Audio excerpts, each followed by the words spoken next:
Welcome to NDTR Spotlight, the corner of the internet where NDTR shine. I'm your host, Marie Lorraine, and today we have Annika on our podcast. And this podcast I am so excited for. She has her Bachelor's of Science in Nutrition and Dietetics and is an entrepreneurial. And she's not an NDTR that has a private practice, but she has a business called Ani Weeks, and it is a thriving digital diet tech business. If you have not heard what that is, this is a podcast that you need to listen to because she is thinking outside of the box.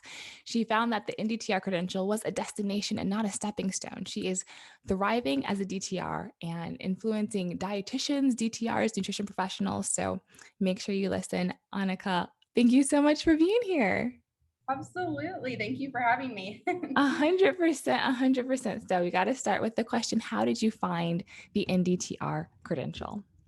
Yes, well, I had heard of it during school. It was definitely something that was on my radar, but like you said, I just kind of thought of it as a stepping stone to being an RD. And certainly that's a path. That's definitely an available path. But I just found along the way, I fell in love with it, like genuinely and truly. And so for me, it's all about it spoke to me. I think it resonated with me because it speaks to a technical set of skills. It helps you to keep up that technical aspect of dietetics. And for me, I needed that blend of science and creativity each day. And so for me, it just was perfect. So I think for some people, it fits their skill set. And for me, it definitely did. Nice. I love that, yeah, it's creative, but it's also so science-based, which makes the field so interesting. So going back to when you graduated from your undergraduate degree, what made you step onto the DTR credential route as opposed to going to the RD route? I told my husband I was doing this today, so I have to mention him because he was like, I technically was the one who first suggested it. So yeah, I graduated. So I graduated last year in March 2020, or I guess April 2020. And of course, that's when COVID was like at its peak.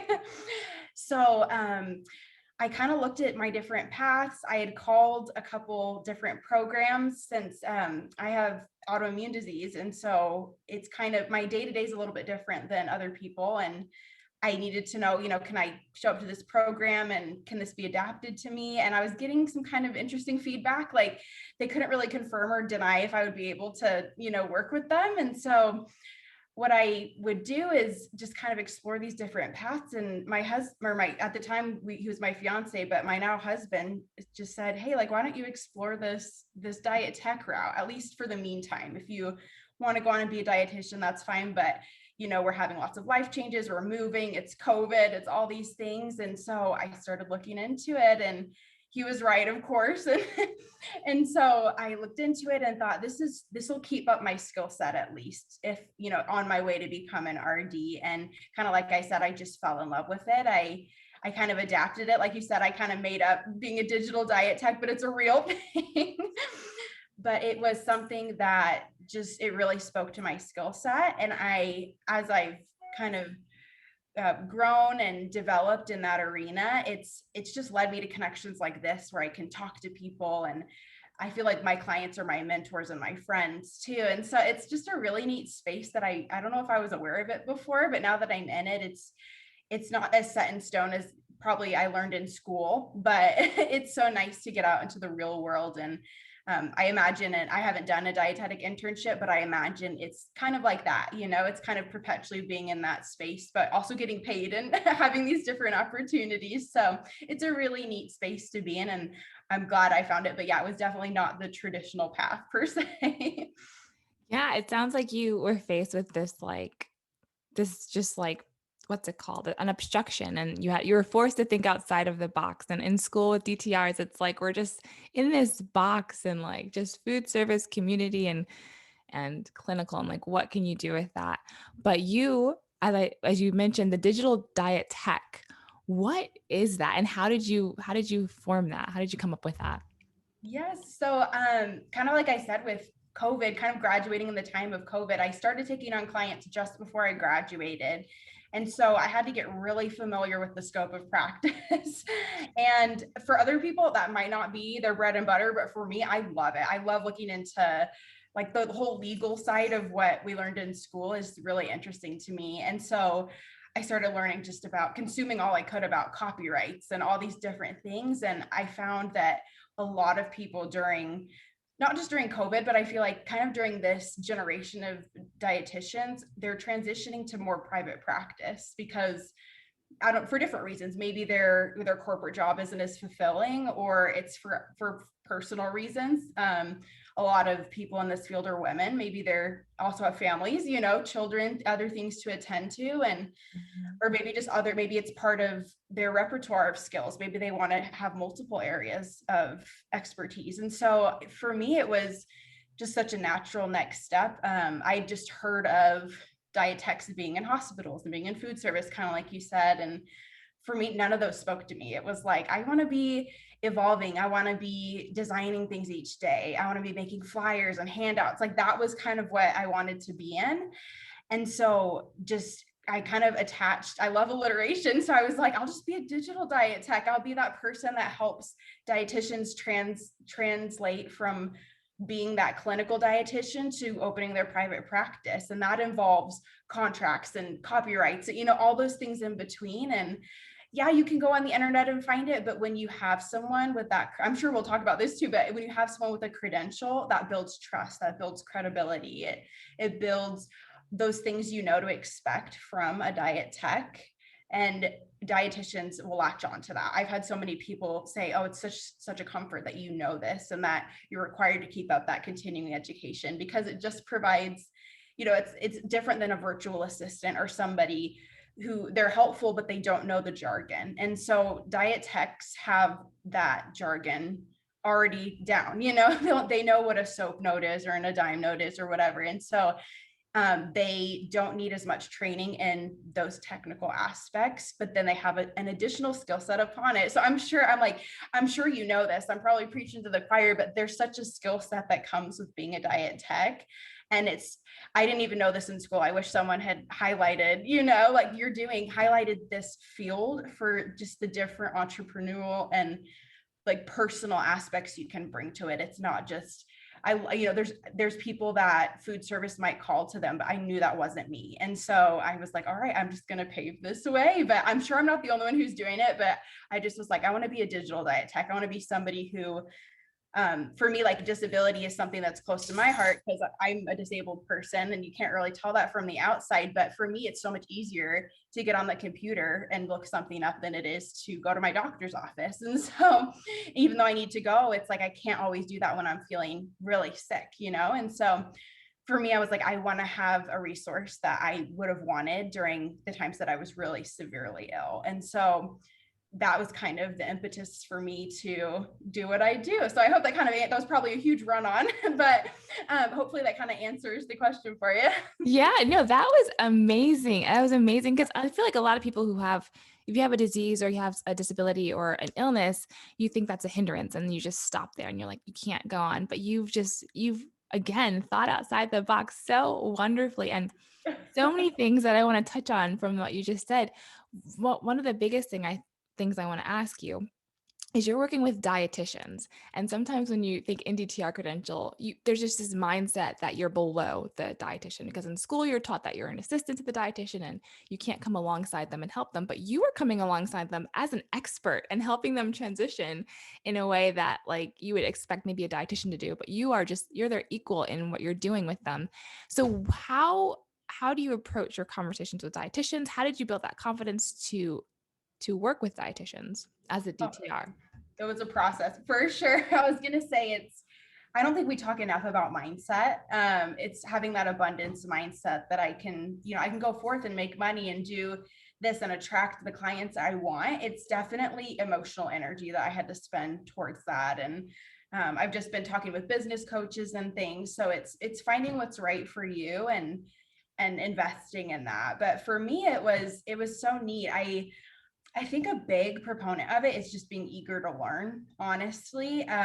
You don't want to show up and be like, oh yeah, I know everything. I've been through about as much school as you. I don't show up and say like, the only thing that separates me from you is like an internship and a different test. I don't like show up and say those things. I just say, you know what? I don't know that, but I can go look it up. I'm willing to go find out for you because they don't have time to do it, you know? And so for me, it's like I've been able to make a career out of that. And not only do I feel so blessed, but it allows me to learn each day. I'm such a student of life. I know that's kind of a cliche phrase, but I love learning, like maybe not in the traditional sense of sitting in a classroom, but I knew something that called to me about this field was the continuing education aspect of it. Like diet techs still have to do that. And so I think it holds you accountable to showing up and being there for the research and the evidence-based things that we do. So it's neat. I think part of it definitely is confidence, showing up and being there when they expect you to be there. And so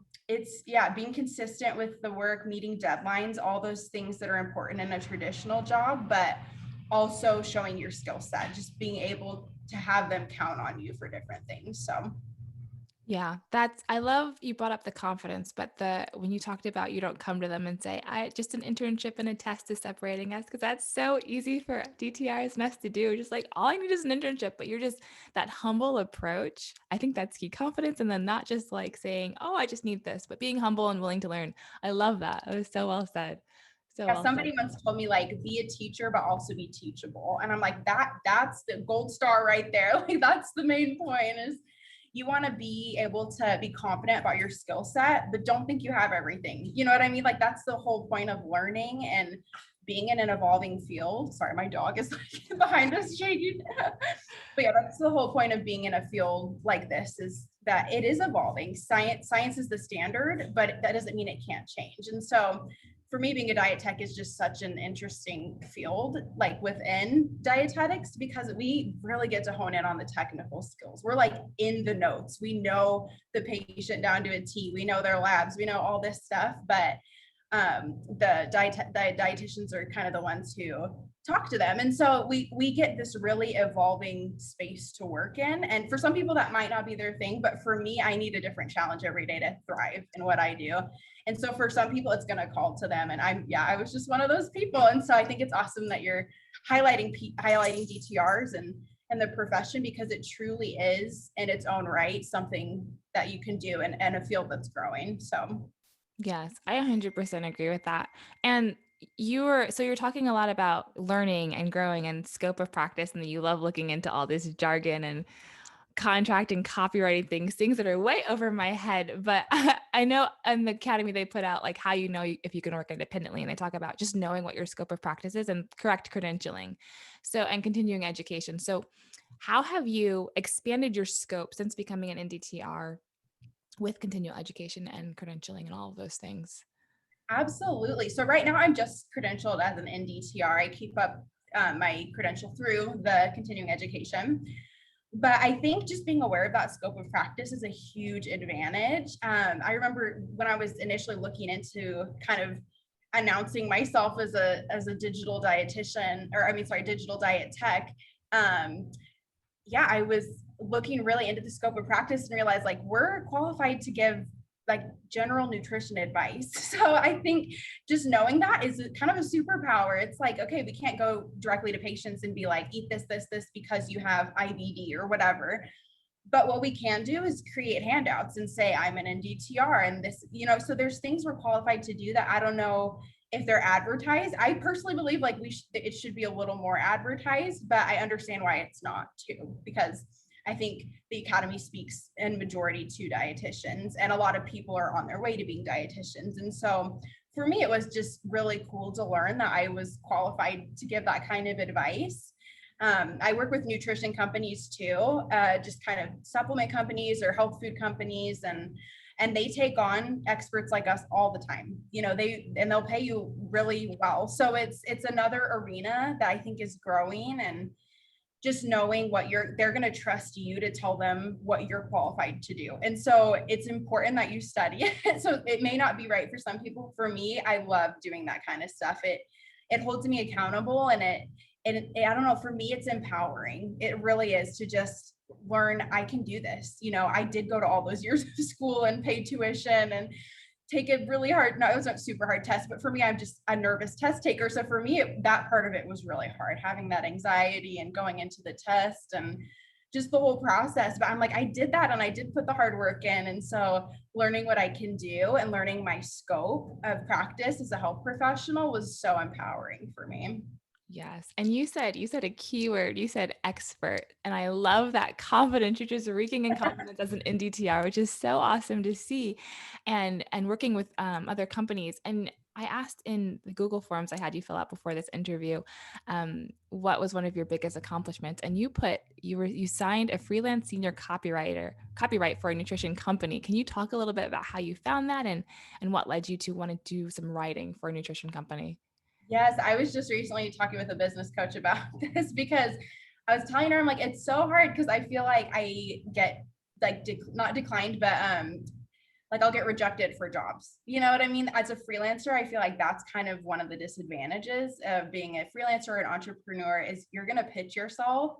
And when you're your company, it's kind of hard to hear like, no, we don't want to work with you. You know, you really take it, it's hard not to take it personally, not to internalize it. And so that aspect of it's difficult, but when you find that winning match, they need you and you need them. It is so empowering and so awesome to just land a client like that. And so, especially too, there's people, I'll do like short-term work and long-term work. And so when you land a long-term partnership, it's invaluable. It feels like you still have that flexibility and that creative process you can go through, but it gives you more stability, of course, in your lifestyle and whatever reason you work for, whether it be family or kids or just to enjoy the things you like and afford the things you like. It enables you to do that. And so for me, going about that process, I always stay updated, on LinkedIn or Indeed, putting your title out there too, and kind of explaining, giving people resources to find it. They'll find you too. You'll get to a point where they find you. And so it's been really neat. At first, I was telling my husband the other day, like I was applying and getting rejected like 2 years ago, trying to do the same thing. And now I can approach and they'll be like, okay, you are a lead copywriter somewhere. And that's a really valuable position in a lot of businesses that are going online. And so now people are coming to me and I'm having to turn things down, and that's hard too. So it's just a different kind of hard, but it's a good problem to have. As I always say, you always want more business when you're trying to freelance. It's trying to look for projects is hard and it can be discouraging, but you have to do that to get to the other place where people are coming to you. And so this job was kind of a shot in the dark. Like I saw it and I was like, I don't know if I'm what they're looking for, but they were looking for local candidates only. And so I live in Utah and they were hiring in Utah. And so I was like, maybe I'll apply and I can kind of convince, you have to kind of pitch yourself. And so I was like, you know what, I'm an expert. I understand guidelines. They were specifically wanting someone to look at labels and, can you say organic? Can you say heart healthy? Those kind of things. And so I was like, yep, I'm familiar with that. We had to take classes on it, and so I was like happy to do it. And they specifically wanted someone who could do like calls to action on their packaging. And I was like, this is so neat coming from a background of working with the professionals that want people to eat healthier and then working with the consumers that also want to eat healthy but don't want to eat like cardboard. So it's it's kind of that happy medium of how do we make this product appealing and really nutritious as it is, but make it appealing to dietitians and the consumers, because the product's great, but it's like you have to sell it. There is always going to be that marketing business aspect of nutrition companies, private practice dietitians. It's not just health practice. There is an element, as much as we don't want it, as much as we like hate business classes, it's maybe not all of us, but I know for me, it wasn't the most fun thing, but it's so true being in the real world and being in it. I find a lot of joy out of it. And I think that's what keeps me on my toes for sure. Yeah, that sounds like a really interesting job you have there. So with that, correct me if I'm wrong, are you adding in that like marketing and food service part of the DTR experience that you have in school and like the copyright? So like what components did you learn in school for this job and what components did you have to learn on your own? I think is what I'm trying to ask. Yeah, I know it's so hard. These questions have so many dimensions, and it's because it's such a complex field. I love dietetics. It was something that called to me very early on, but yeah, like you said, I learned a lot of it in school. I think definitely the dietetics program, the accredited program, is a great foundation. I had a lot of good foundation work that happened there. Food service, absolutely. It's just needed. I think a lot of people resent it. For me, I went into it knowing this is, a lot of our jobs we're going to be doing have a food service component. And so for me, that was invaluable. You have to know how to track inventory. You have to understand inventory to suggest smarter ways of doing it. And so all those things, it's people they come to dietitians, they come to businesses, any goods or service, you have to convince them that you're going to offer them something that makes their life easier. And I think a good dietitian does that as well. They'll say, here's an easy way to meal plan that works for you. And it's not going to work for everyone, but it works for you as an individual. And businesses do that too. They say, here, there's an easier way to do this. There's, keyless entry in a car. Someone had to suggest that, right? So I think as a diet tech, since we're so familiar with the aspects, the technical aspects of dietetics, we have a lot of power in that space of innovation. And so, yeah, this job, I've only been with them for like 2 months, but I just love it.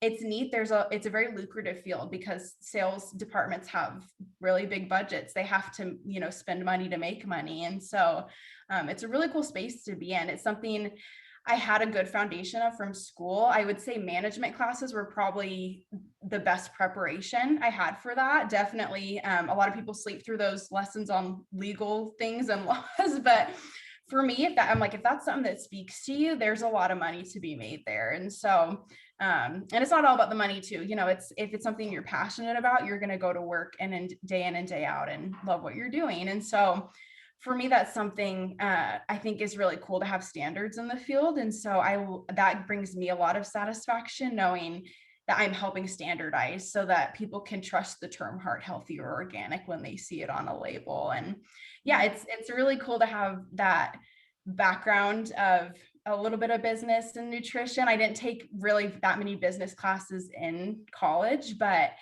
I've had that more kind of through my experience. And so it was kind of just being thrown in the swimming pool and learning how to swim really quick with marketing and business, but it's just so needed these days. People need it. And so you can't really fake your way through it, but if you feel like you have those skills, and I've read lots of books on it, so I would definitely recommend that to anybody who's interested. Read all you can about marketing, read all you can about your role models in the marketing and business space, coaches, whoever you're trying to become, read their books, talk to a business coach, do those things and invest in those things that are going to turn you into that person you want to become, because you already have the skill set. It's refining it is all it is, really. Yes. Yeah. All right. So you heard it here first on NDTR Spotlight. Food service classes and marketing do matter, even if you're doing digital diet, even if you're a digital diet tech, which is something I would not have expected. So that is some really good insight. That is a good insight. So you also mentioned another one of your big accomplishments was increased pay with long-term clients. And so with that, I know obviously experience gets you better with that. So what would you say for someone starting out with their business for landing clients and landing long-term clients? Or what would you tell yourself when you first started? It is so scary. I will say there's that TikTok video or the Instagram reel where it's like just sending my pricing to a client and they pull up and the coffee cup is like shaking. I'm like, that is me. That's me. But it's scary, but it's awesome. And honestly, people will pay you for a quality good or service. And so, like you said, it is experience. Usually I'll wait 6 months to a year, depending on how intensive the work is, to ask for more pay. But I usually frame it in a way, and this is key. I wish I had known this. Like, listen carefully to anyone who used to be me or in my shoes. You need to frame it in a performance review kind of way. Definitely get feedback. Feedback is, during food service, we learn this about the whole food service model. Feedback is an integral part. It helps you make those positive changes and decrease the inefficiency in any space, in dietetics and business and marketing. You don't want money going down the drain or products or inventory just disappear. There's things you have to refine. And so for me, it was all about asking them, saying I'm credentialed now, or this is what I can offer as a deliverable. are you pleased with my good or service? And the way I see it, like there's someone out there who wants to pay you what you want to be paid. And so for me, it's really scary. And like I said, it takes emotional and mental energy and honing your skills in outside of work, your work-life balance, that kind of thing. But finding that good balance and understanding that it's not all or nothing, kind of like we talked about with diet. I think that's a concept we get with the diet, but with our lives too, when we're trying to figure out, okay, what's the lifestyle I want to live? How much do I want to work? What's the kind of work I want to do? It's not all or nothing. Like there's somebody out there that is the perfect puzzle piece match for you. It just kind of feels like a puzzle right now, right? There's always going to be a solution. It's just, there's no way to jump from point A to point B. We've got to kind of go through the journey. And so for me, I would just tell my old self, like, stick with it. You're going to get rejections, but that's just kind of a sign that that's not a good fit for you. When you find the good fit, it's going to feel magnetic. And that's how I would just describe it. There's clients where, like my very first client that I took on, she said, I wasn't even looking for a diet tech or anyone to join my team, but you made it so convincing with your skill set. And like, I wasn't even credentialed yet, but once I became credentialed, she's like, this is so nice because you understand HIPAA and you understand all these jargon terms that we use. And it just made me even more valuable to her. And so it was it's become a natural thing, but that doesn't mean it's still not scary. It's always going to be asking for more money at the end of the day. And so it's tough, but I think it's also that understanding that you deserve this, you earned this. It's not to be cocky and go in and say like, pay me more, but it's really to say like, I'm a valuable asset. I know there's someone out there who's going to pay me what I'm worth. And if it's not you, that's fine. I just, I'll help you transition to a place where your business is stable. And then I'm going on to a new opportunity, but just saying that in a nice way. Right. So luckily I work in copywriting. And so writing's pretty easy for me, but maybe that's a place where someone needs to spend some time and find the right words to say that. But yeah, I would just say don't burn bridges. Like references are always good, but know that there's someone out there who's willing to pay you what you deserve. So Yeah, well said. Well said. So you mentioned that you work in copywriting. And so I wanted to ask, just for some clarity for the audience, what exactly what is working in copywriting? Can you kind of elaborate on that? Absolutely. It's kind of, I don't know, I work in it so often that I hear it very often, but before I knew what it was, I thought it was like, I was like, copy and paste. Like, did you forget the paste part? Right. Like, I was like, I don't understand what that is. Like, is it computer jargon? But I always told people I'm like a grandma when it comes to technology. Like, I truly still am, but I understand blogging and writing. So copy is really just, if you think of it as a kind of a commodity and an entity in its own right, it's writing for a purpose is kind of what I like to explain it as. So for example, dietitians, say a dietitian has a website, copy could be their blog articles. It could be their bio, writing their bio for them. It could be if they have an advertisement going up somewhere. So I don't know if that's like the technical definition of it, but copy is really just kind of a succinct term to describe just little text, little blurbs wherever they appear that are there for the purpose of showing expertise or showing a commodity, showing a good or service that's being sold. And so probably many diet techs have written copy and don't even know it.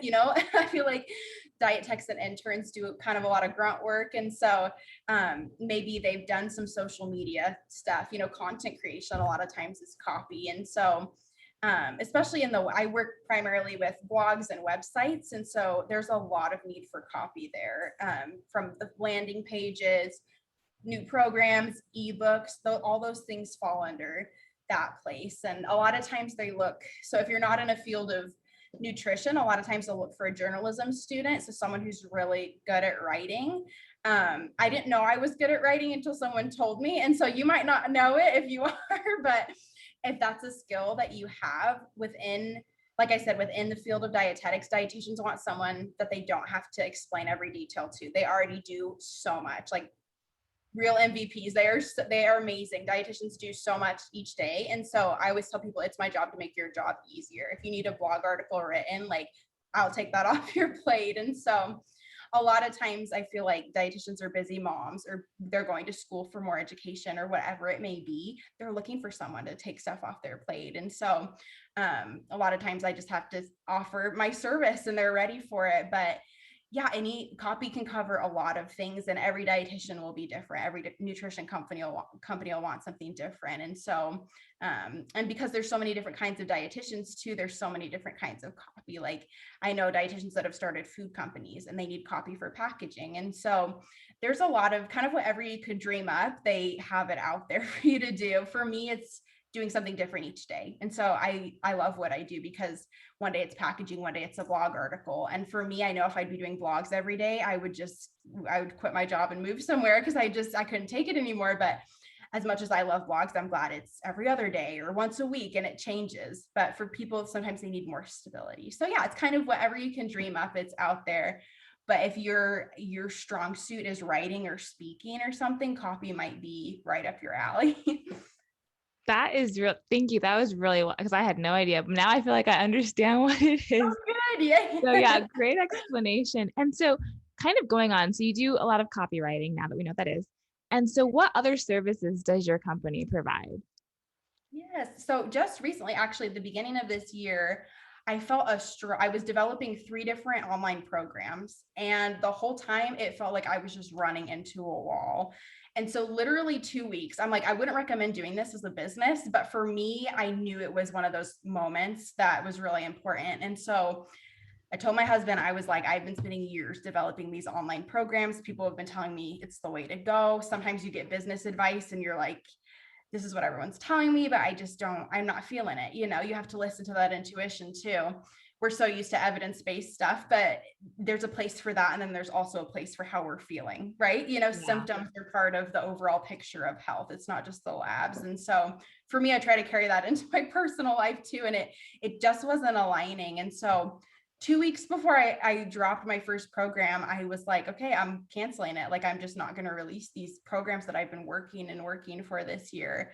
And I'm just going to define my target audience as dietitians. And it was the scariest business step I have ever taken. Like, I remember crying. Like, one whole night I just cried, because I was like, I'm scared. Like, luckily my husband works, and so we can live off his income, but mine's like kind of the fun stuff that helps us afford the lifestyle we like. And so for me, I was like, I don't want to lose that. Like, I'm attached to that. I don't, I want to, you feel worth from it. Even as much as we want to deny it, we feel a sense of worth from the things that we've earned, our credibility, going to school, whatever it is. And so for me, that was like so hard. I was really nervous and had a lot of anxiety surrounding that. But within like a month of doing that, I had more clients. I was making more money, landing these jobs. And for everyone, it's not going to be within a month. But for me, there were some very tangible signs. And I don't know if that's the way the universe was like, we need to speak to Annika specifically, but for me, that's what I needed to know. You should have niched earlier. People talk about finding your niche. And for me, I thought it was kind of like nutrition professionals, hadn't really defined it, but I stepped into saying, okay, I'm going to create high quality content, whether it be copy or whatever, blogs. I also design websites. So I'm like that digital space, calling myself a digital diet tech, targeting dietitians and nutrition companies with the goal of making their text and written word clearer. I'm going to do that. Like, that's going to be my space. And I thought I was narrowing down, but I've had more opportunities than ever. And I'm like getting emotional about it, but it was such a huge step. But I clearly remember about a month after I did it, my husband said, you just look happier. Like, I can tell in your face that you're smiling more, and work ends at 5, like before I was just working all the time. I was trying to get these programs out. And now I'm producing more and more productive, because I'm not second guessing, is this my calling? Is this my passion? I always knew I wanted to be in nutrition, but I didn't know exactly what I wanted to do. And now I'm like, I want to do this till the day I die. Like, I love what I do day in and day out. It might not be the best day, but I'm still passionate about it at the end of the day. And I think that's something everyone deserves to feel. And so for some people, they might be like, I never want to write. Like, I want to be talking to patients all the time. And maybe there's a different path for them. But for me, that was just, I knew I wanted to write and do something online to make it accessible. And for me, that was just such a necessary step of taking that niche and really speaking to them. So yeah, I hope that kind of made sense. Yeah, it did. And I think what's really cool is you found your niche not at the very beginning of your business. Like it took time to find it. So I thought that was interesting because I feel like a lot of people are pressured to find their niche right away and go with it. But having that like room to find and see what goes on and listen to the signs and symptoms to find out where where you fit and then can thrive is just so cool to hear that how that happened for you. Absolutely. I feel like there's so much business advice, and take it, take the ones that speak to you. But those, the people who really succeed are the ones who think outside of the box. Like you're saying, it's very much, if you're cookie cutter, you don't want to be your role model. You want to be someone else's role model. Like you don't want to be a cookie cutter copy of somebody else, because people are going to see that and call you out on it. You want to be you. And so for me, it was just another step in, okay, it's scary. Like I don't see anyone doing what I'm doing. But once I stepped out of that box, I realized, oh, there's people that need me. They need this good and service that I'm providing. And so before I was doing kind of coaching, I was maybe doing some programs, and like now I'm very clearly into content, and it's copy, it's web design, or it's like a virtual diet tech kind of service. And so it allows me to really hone that. And once you have, if you have a ton of services you're trying to juggle all at the same time, there's no way you're going to be an expert in all of them. But for me, just picking those three, and it can be 5 or 10, whatever field you're in, you'll know what's right and you'll learn what's right with experience. But for me, it was just 3, figuring those 3 to give my energy to. And so, yeah, now I can just focus on writing and design and keeping up with nutrition. And it allows me to be an expert in those fields and attract even more clients, if that makes sense, to those, because they need it. I think we keep forgetting that like people need us. We're not just, the dietitians might be in the spotlight, but we're the background people that get a ton of work done. And so, they can't do what they do without us, and we can't do what we do without them. And so it's a very symbiotic relationship. And I think the more people can tell when you're confident, like I said, my husband said, you look happier, you look more confident in what you're doing. Sometimes when he was working from home, he would sit in the background of my interviews and he would be like, I would hire you, and so it's visual. Like we talk a lot about having the skills, but definitely those classes I took on looking professional, whatever that means, however that is for you, it's people are allowed to be different, but we definitely need to have what people expect of us in terms of keeping up with the standards and all those things. But yeah, we can put our spin on it. I think that's what's so cool is I always knew I wanted something. I'm a little bit left brain and right brain. Like I want that creativity and the science. And so for me, this is exactly what fulfills that. So I love that everyone's different, and that's going to be something different for them, because it would be boring if it was just a field full of just me. If every diet tech looked like me, like I would be bored, right? But it's so neat that we have that diversity, and that people want different things. Like I'm just like, really excited to see where the field goes with dietitians and with diet techs, because it's changing. It's gonna always be evolving. And so to be part of creating a little bit of that future, just a little piece of that future and opportunity for someone's really cool. Yeah, yes, yes. But I agree with everything you say. You're so motivational and just encouraging. And I love you said people weren't doing what you were going to do, and that was scary. But that was like the key, that you are thinking outside of the box and you're able to dive in and do that, which is so awesome. You And also we only know in hindsight, right? Like yeah, yeah, in part. hindsight. The fun and scary part is that like I can say all this now because I've been like trying to build it up for a couple of years, but in the beginning it was scary and it was hard. And so I'll definitely say like it's not a path cut out for everybody, but for some people, like for me, it takes me out of my comfort zone every day. Like I'm like, whoa, people want me to be on their podcast. I don't know how to do that, like I've never hopped on a podcast before, but to hear you say you're motivational, I'm like, oh, that encourages me to maybe take those speaking opportunities. And so I think especially with digital work, it's really easy to go into your little cave and like, I work from home every single day, pandemic or no pandemic. And so for me, I love those opportunities when I can get out and talk about my path, because I wish I had someone to look up to and then to put my own spin on it and go out into the world. So one really motivational thing that I had a professor tell me was, like, now you're finished, go out and contribute something. And I was like, yes, amen to that. Like, I want to go out and contribute something that wasn't there before. I want to fill a gap. I want to be this, in some groups, I might not be the most diverse person there, but in other groups, maybe I am. And I need to find that group and offer my skills and experience. And so, like you said, it takes time to build up that confidence, but we need it. It's so desperately needed.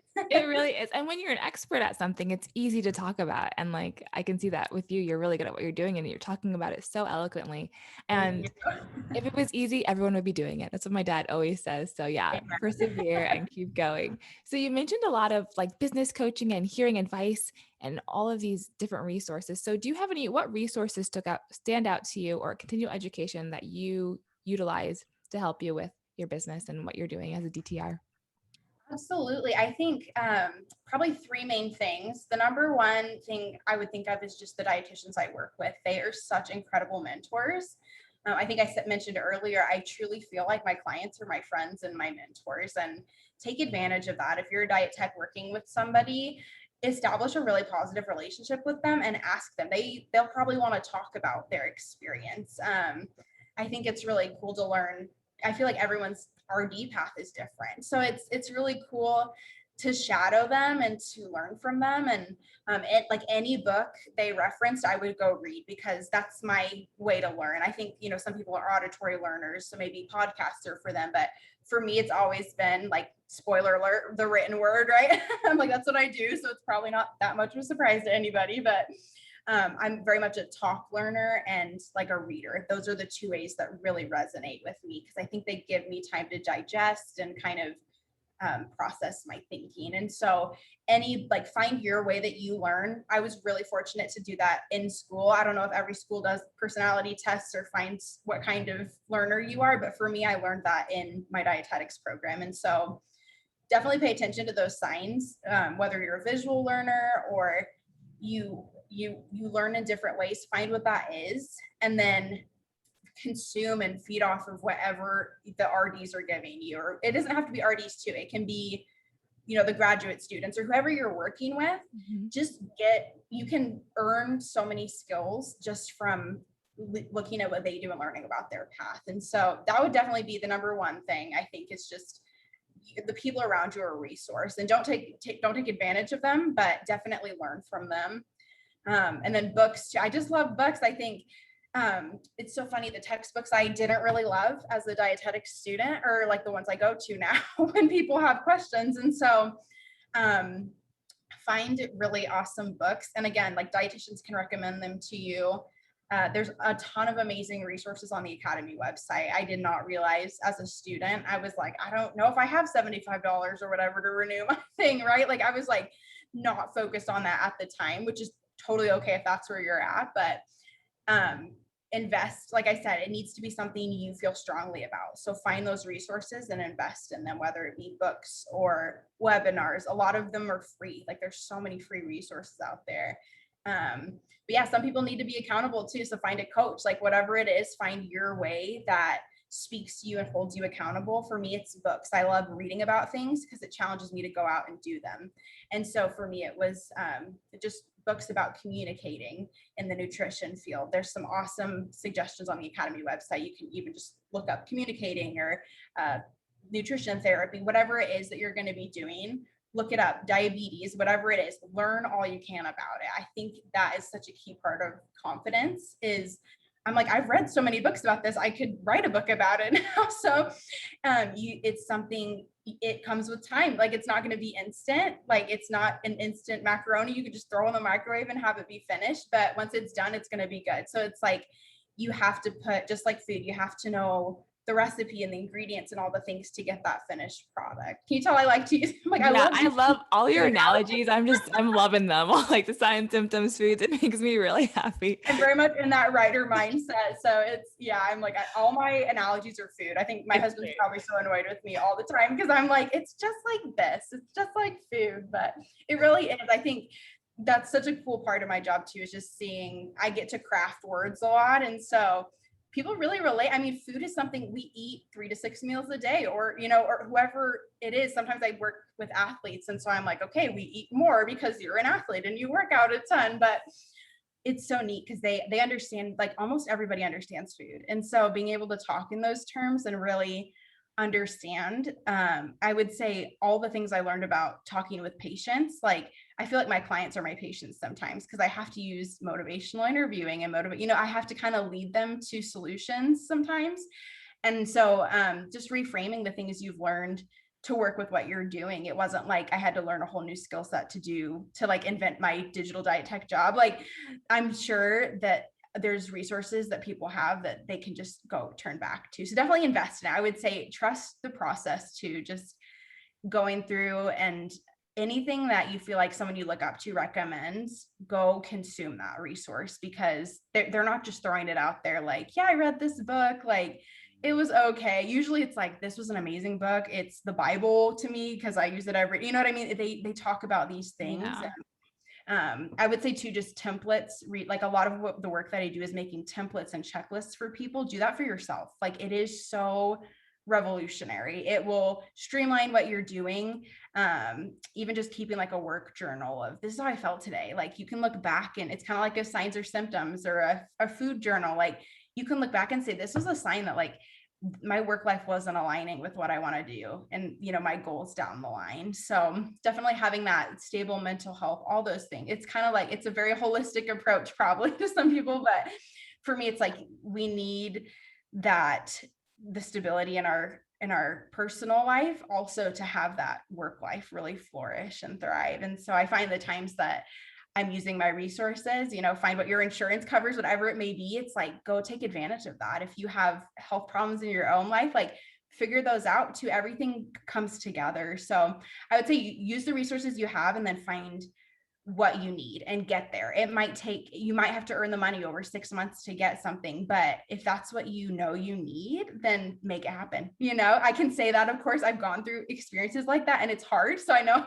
I can say that and it's a lot easier to say it than to do it. But truly, when you're standing on the other side, there's things I'm doing now that I'm sure down the line, I'm going to be like, I'm so grateful I did that. So I'm still struggling and learning every day too. It's not like I'm the expert on everything, right? It's like, be teachable and be a teacher. So I'm trying to hold those two things in one hand and just and be like, okay, I can do these things. You have to give yourself a lot of grace and really allow yourself to fumble. It's okay. Nobody knows everything. I think I wish someone had told me that early on, was like, you can be the expert and also say like, I don't know, I'm going to go look it up. Yes. So, Yeah. yeah. That's a really good point. Cause there's a lot of pressure if you feel like you have to know everything. Cause then it's impossible. So you mentioned books. And so you have to share for the audience, if someone's listening to this and they're really inspired by you, what book would you recommend for them to read or look up? Oh, there's so many. I would say there's a couple. I'm trying to think off the top of my head. I would say marketing books are definitely a really good tool if you're going into the field I'm going into. But I'm trying to remember what it's called. I think there's a one-page marketing plan is a really good one. There's another, what's it called? Know Your Niche, I think it is. It's Own Your Niche. That's what it's called. I'll have to follow up and give you like my whole list or something, because there's a couple, there's some really good ones depending on what field you're going into. So I work with like a GI dietitian, and there's just some really groundbreaking books on gut health. And so I would say talk to specialists, even if it's not, so say you're working with pediatrics right now and you want to be working with heart health or cardiovascular health, go talk to a cardiovascular dietitian, or better yet, have the one the dietitian you're working with in peds refer you to somebody they trust, because then you'll get to talk and see what books do you use like on a daily basis. That would be something I would recommend to anyone who wants to kind of narrow to a specific niche. Just know like the resources you're going to create are needed. You just need to kind of beef up on that knowledge, because it's out there, but it's like I said, it's hard. It's so cool to find a book that someone wrote, especially when it's a dietitian, because that they went through the process you're going through of really trying to find out, okay, like what do I need to know in this field to really be competent and really give people what they need. So I'd say for me, like I had to learn a lot I knew the nutrition stuff. I knew that off the top of my head. But the marketing stuff, the sales side of it, kind of how to motivate people to get a product or a good, or to sell a service, like a dietetic service to them, like counseling. how to help them understand insurance, that kind of thing. For me, I love it. I love diving deeper into it, but I really had to read books. And so I think it's called Own Your Niche, but it's any book about niche, I think is a good start, because it's not something they talk about a ton in school. Like they'll talk a little bit about, I think we call it like specializing, like in the medical field, but very much so it's not covered a ton. And so I think any field you need a niche. People say like, you don't need a niche to do this, but for me, it's very much, you need at least to know. I mean, it's your passion. I think that's what a niche is really. Like I knew I wanted to work with people who were writing and who needed written materials. And so for me, that's what I'm passionate about. So that's kind of my niche. And so we have these formal terms for it, but it's really just what resonates with you. Go read about that, because then it won't be a chore. Or don't, you can listen to a podcast, whatever medium it comes in.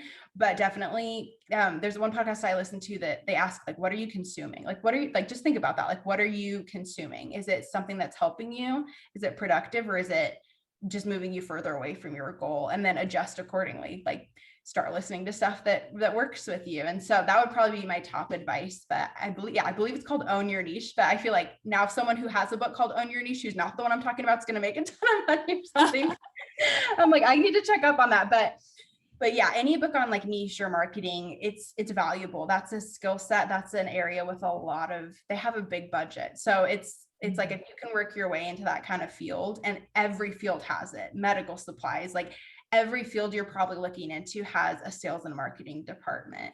Food service, you have to figure out how to make the money stretch and make the money work. And if you have those skills and earn those skills, just knowing scope of practice, knowing what can I do and being confident in that will teach you. Like, just read up on as much as you can, or listen to as much as you can, whatever the medium is. Just constantly be consuming. Just like food, it's like we need to be replenishing those store of nutrients. Just like that, we need to be constantly continuing to educate ourselves about what's new, or we're not going to be able to keep up. So, but I love your analogies. I hope so. Yeah, I know. I talk. I'm obviously a talk learner. Like, I talk so much, but definitely it's just continue. It's a continual process. You have to give yourself grace, but at the same time, hold yourself up to the standard. Like, expect a lot of yourself, because you can deliver. But then when you stumble or fall or struggle, just know, like, talk to other people. It's normal, that it's okay. It's like I said, I didn't specialize until just this year. And so I'm talking like I know all these things, but I'm sure I'm going to learn something new along the way. And so just read about people's experiences, and just, consume all you can. It's really cool. It's just like food. You're going to get bored if you keep reading the same stuff. And so, I'll read about one area that one dietitian is doing one day that I'm working with, and then I'll read a book about marketing the next time. And so whatever works for you, find that pattern. Just like the diet, like, we have to find the pattern that works, and it's different for everyone. Yeah. And it changes with the season. Different foods are in different seasons. So yeah, I'm getting the analogies. All the analogies. Well said. Well, thank you so much for your time. There's so much information in this interview. So inspiring. How do people find you online? Yes, I've been trying to, like I said, this is something I'm learning to do. So it's, my website is www.annieweeks.com. So it's ANNIWEEKS. And I've been refining, I spend a lot of time on other people's websites. So I've been refining mine slowly, but I have a free resource library where I link books and things. So yeah, that'll be a place. Sometimes they're on certain topics, like autoimmune books that I read when I was struggling with my health. Other times there'll be professional books. So I'm consistently trying to add, when I have time, things that helped me. But yeah, I share just a little bit about my story on there, and then all my socials are linked there too. You can find me on LinkedIn, Instagram, Twitter, all the places. Perfect. So everyone needs to go to AnnieWeeks.com and find all of her resources there, and click away and find the book she's talking about. Thank you so much for watching this interview or listening to this interview. If you have any comments or questions, make sure you like, subscribe, and we'll see you in our next interview. Thanks so much for watching.